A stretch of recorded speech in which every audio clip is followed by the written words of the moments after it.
Here we go. Last segment of BVarsity Live for Week 8 of high school football season. I'm scared by the fact that it's already Week 8, by the way.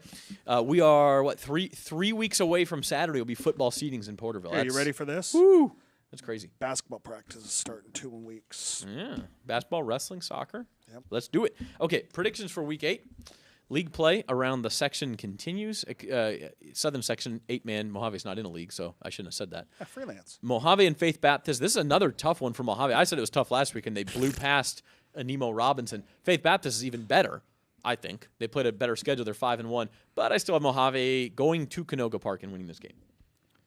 Until somebody challenges Mojave, I'm going to keep calling them big, and so I got this one winning by 50. Didn't they get challenged early in the year by somebody played them within 15 points anyway, I think. But we'll see. Move on. Yeah. That's on Saturday. Friday, another 8-man game. Maricopa hosting Shandon. Shandon has only played 3 games. That program is in shambles. Maricopa. Yep, Maricopa, move on. Okay, 11-man football in the southern section. Apple Valley at Burroughs. Huge game in the Actually, a Mojave really River fun League. game. I wish Burroughs sometimes a little bit closer, and this is the reason why, but Apple Valley in a shootout, 49-42. I also have a close game, 33-28. So I think this will be a good one, but we both have Apple Valley winning that game. For once, we're the same on all of the outlying games, and we have some differences in the Yosemite Conference. And for those that do, it's tough for us to pick these outlying schools because we don't know the coaches, we don't know the players, we don't know the situation. So a lot of times it really is kind of a toss-up for us. We look at schedules and different things of that nature, and win-loss records over the year, and so it's hard for us. So that's why we differ a lot, but we don't this week. I try to treat them like a computer. Okay, this team has played these teams and beat them by this amount, and this team's done this, so this is my pick. But as we all know, football doesn't really work like that, Nope. so it's just a guess. Rosemont and Bishop, it's not a guess for me to say Bishop is an extremely difficult road trip for anybody. Yep. And Rosemont's having a decent year at 3-3. I don't see them going up to Bishop and competing. Correct. We have almost 42-14. Yeah, 41-13. It's almost the exact same score. Weird. Another one, we have almost the exact same score. Kern Valley is at Edwards Air Force Base to play Desert. Great rivalry game. They kept it alive even for the few years Desert was in the southern section. Now they're both back in the HDL where they should be. And I've got Kern Valley close here as you, 35-31. 33-29 Bronx. So we'll see if Kern Valley can stay in the HDL race after the loss to Bishop. McFarland, one of the teams we talked about, they won in the SSL at Orosi. And what do we have? I have Orosi winning this game by a touchdown, 27-20. I've got a 28-14 Orosi. The Cardinals of Orosi is our pick in the East Sierra League. In the East Yosemite League, hot topic, Delano, will they join the SYL in a couple of years, or will they stay EYL? Will they go SSL? Who knows? The Tigers played pretty well against Tulare Western last week. They get another tough EYL game, Tulare Union, this week. They do get it at home, but I think the Tribe of Tulare Union is the pick. Yeah, I've got it 41-13 Tribe. Into the SSL, let's go. Arvin at Kennedy. Big win for Kennedy last week to beat Wasco for the second straight year. Imagine going back 5 years and telling somebody Kennedy to beat Wasco in back-to-back years. That'd be incredible. But that's the growth of that program under Dennis Moody has been incredible. Arvin's been able to score some points this year. Unfortunately for the Bears, can't stop anybody. I'll tell you this right now. Kennedy might have one of the best overall facilities for a small school in the central section. Maybe in the state, but for public schools. Yeah. Yeah. When you look at, they've got field turf, they've got all-weather track, they've got a beautiful gym, great weight room across the board. They do things right there. So I think Arvin scores some points here, but I have Kennedy scoring 52-28. See, I got about the same margin, 34-13 Kennedy. Okay, we're locked on the slides right now, but that's okay. Chavez and Wasco is the next game in the SSL. Cesar Chavez lost that overtime game to BCHS in what was probably, quite frankly, with Taft losing to Shafter also. That was the SSL championship game last week. And what a game it was. Went to OT. Chavez gives up the touchdown to BCHS, but they block the extra point. Then they go down to get inside the 5-yard line, and BCHS wins it with a goal line stand. What a game. Yeah. This week, Chavez, dangerous because do you have a letdown after a tough loss like that, and you're playing at Wasco. Wasco's got to be ticked off after losing to Kennedy. Wasco might come at him pretty hard here. I think that Wasco will come at him hard, but I think that it's going to come down to the Chavez's defense, and that's going to be the factor here tonight. I got it close. It's 20-14, but I have the Titans winning. Yeah, and I think if Cesar Chavez can stop Taft's running game, Wasco's running game hasn't quite been at the same level this year. If Wasco can't run the ball, they're in trouble. Yep. I have 23-12 for the Titans. BCHS at Shafter. Shafter, one of the better stories really in Kern County this year at 3-3 under Gerald Perucci, or 4-3, excuse me, or 4-3, and quite possibly They do have a very, very tough schedule to finish. BCHS, Chavez, and Wasco. Can they get another win and get to 500? We'll see. But BCHS probably not where that win is going to come. I see BCHS just. I think they're getting better and better as the week goes on and you saw that win over Chavez. After Chavez shut down Taft, they didn't shut down per se the BCH offense. So I think they continue to do that this week. I have the Eagles winning 35-20. Yeah, I think BCHS will score big. Shafter's offense with Alex Aguilar as a sophomore quarterback is just going to get better and better over the next couple of years. And they're going to put up some points in this game, but I think BCHS can name its score on offense. Well, and here's the thing, too, is that Perucci does run a fun offense for kids. And I think that maybe you get more and more kids in Gossamer Grove, that new community on the north side of 7th Standard is in the Shafter proper and is part of their school district. And maybe as more families move into that area, maybe Shafter gets more kids and we see an uptick for Shafter. And Joe Perucci, of course, coached BCHS as of 2 years ago, and he was sort of forced out there. And he's a Shafter alum, this this is his first game against BCHS. And nothing against Ricky Ashita because he was in the same boat too, but maybe different times. Emotional game for Gerald Perucci, but I just think talent-wise, BCHS is going to have Shafter trump there. Sure. Into the SEYL, Miramonte guy had the bye in the SEYL last week, so this is actually the Lions League opener. They're 2-4, and South 5-2. The 3-time defending league champion. Why does that say 2-1? Yeah, I don't know. There's my one weekly mistake on the slides. That's only one this week, bub.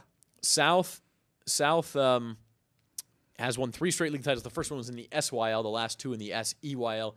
They may get next week's Highland at Highland. That's the week where South has to be on alert. This week, I just don't see Miramonte putting up the number of points necessary to even come close here. No, and that's the bummer part about it is that, it's a continuing conversation we're having about Miramonte, but I think that South is just going to win this one big 42-12. I've got 38-9. Foothill is at North. Here's, excuse me. Here's the first game that we are different on, Trevor. Yeah.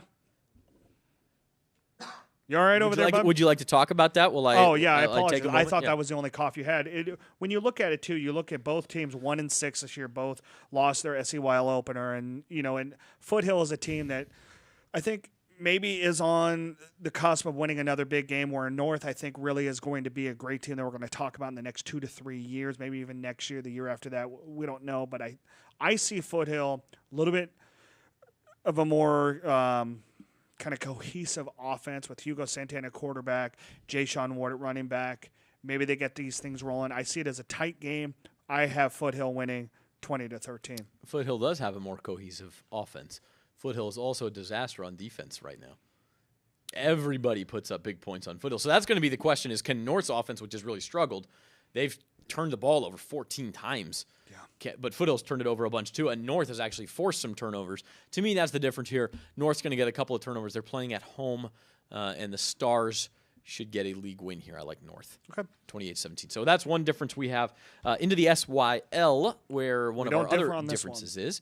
No. Ridgeview at home against West. Jamar Moy is back. Yeah, breaking news. Talked to Dennis Manning today. What they thought was going to be a regular season 4 to 5 week injury, 3 to 5 week, whatever you want to call it, injury for Jamar Moya is actually fine. The kid was actually playing basketball in the gym today, so he's okay. He's going to be in limited, what Dennis Manning is saying, limited role tomorrow night because, obviously this is not going to be. Well, I'll tell you what the limited role is. He ain't going to play in the second half. Yeah. Yeah, that's basically what it is. But having Jamar Moya back, and we look at this and, we had the story today where Curtis Brown, we'll get into it a little bit more, and it's going to be part of my feature for tomorrow. Curtis Brown of Liberty went down with a season-ending knee injury right before halftime last week for Liberty. Jamar Moya, we thought, man, another superstar going down during their senior year, but it looks like Jamar is going to be able to come back and play. I'll tell you what, we talked about South and Highland. Another game I'm really looking forward to next week is East and Ridgeview. Yep. East could be undefeated. We'll talk about them in a second, but Ridgeview I think almost certainly wins here. We both have them winning big. Now, Independence are they at Golden Valley? Golden Valley's at Independence, excuse me. Yep. And this is the game that really just a true toss-up in my eyes. Both teams have looked really good at times this year. Both teams have looked pretty poor at times this year, so you don't know what you're going to get. I'm kind of going with momentum a little bit here. I'll take Independence at home, coming off a big win over Tehachapi. They seem to have righted the ship on their season, have the Falcons, and that's why I'll take Independence. I'm going more with the team that has played a tougher schedule and maybe is a little bit more grittier this year. And you have a 27-24 Independence. I have a 28-27 Golden Valley because, like you said, this is a true toss-up game. Yeah, I think it is. That'll be a good one to watch. That'll be one of the closer games of the weekend.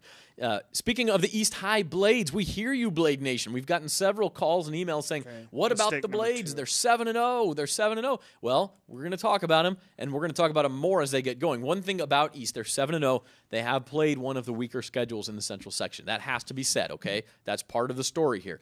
But now, you know what? They've done everything they could against that schedule. They've won all 7 games, most of them by double digits. Now the schedule gets tougher, and the more they win, everything's at stake for East. They could be the number 1 seed in Division II if they win out. They really could. They'd be 10-0, or they'd be 11-0. So anyway, it starts here, a trip to the mountain to face Tehachapi, a reeling Tehachapi program.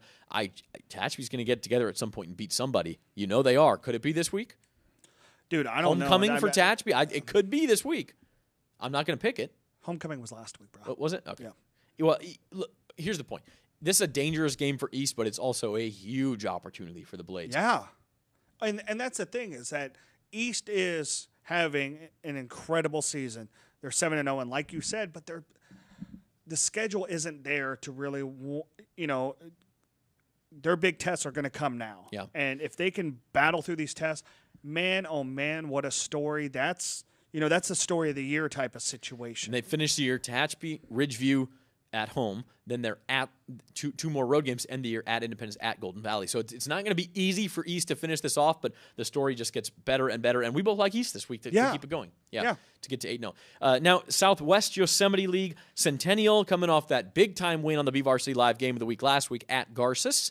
The Golden Hawks, can they keep it going? I'm sorry, they beat Stockdale last week. This week they're at Garces. Can they keep it going? I don't think so. I think that you got it as a close game. I do have it as a close game. That's the thing is that Centennial really righted the ship.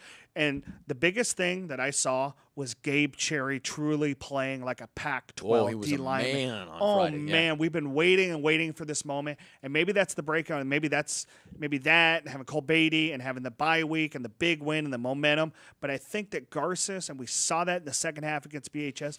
Even without Connor Bruce, that is still a lethal offense. Isaiah Martin, you got to feel for the kid. He had an incredible game. Anybody's going to cough up that ball when it's punched out like that. I still think Garces is going to come away with this one, 35-28 Rams. I'm a little uncomfortable with my margin now that I look at it. I don't think Garces will win by as many as I put down, but I do think Garces comes back. Centennial, I do believe they've turned a corner. Okay, we got to hurry now. We've got only 2 games left. Yep. Liberty at Stockdale. I originally picked Liberty in this game. I'll admit it. I flipped my pick when I found out Curtis Brown was out for the season. I really think that makes a big difference because I think this game comes down to the line of scrimmage. Whoever controls that running game, that line of scrimmage, protects the passer is going to win. And without Curtis Brown, I like Stockdale to do that 20-19. I see Liberty as a team. Brian Nixon is one of the best coaches in teaching life lessons, and I think this is going to be one of those things where he teaches the life lessons to his kids. They respond. It's going to be a tight game. I have Liberty winning 28-21. I wouldn't surprise me to see Liberty rebound like that. Your BVarsity Live game of the week, we haven't mentioned this yet with everything else going on, is Frontier against Bakersfield High School. It's at Bakersfield College. It'll be live on Bakersfield.com at 7 o'clock Friday night with the pregame, 7:30 kickoff. You can check that out. Myself and Matt Alvarez will be there. 2 explosive offensive teams. Can't wait to see what Cam Williams can do. I got have fun with that, man. It was an absolute treat to watch that kid come in and just have a fantastic game last week against Garces. And I think they do it again. Frontier is a very great team that's kind of on that cusp of really being on the high level in the SWIL. But I think BHS is really playing at a next level right now. 2 big wins over Ridgeview. And Garces last 2 weeks, BHS 35-21. I've got BHS 41-24, and it's such a fun SWIL this year. The injuries are unfortunate, but they actually just add intrigue to the race in some ways. Get well, you just Curtis. don't know who's going to come Curtis. up. Curtis Brown's out, Josh Moran's out, Connor Bruce is out, but these teams keep soldiering on. Somebody's going to win that league and have a really great season. So, hey, our thanks to Blake Vanderschaff and Joan Finch for being here, and we enjoy the discussion on all the league realignment, and that will continue. Don't forget funny guy over there, John Farron is our producer. And Trevor Horn is over there. I'm Zach. This has been BVarsity Live, everybody. Bye, everybody.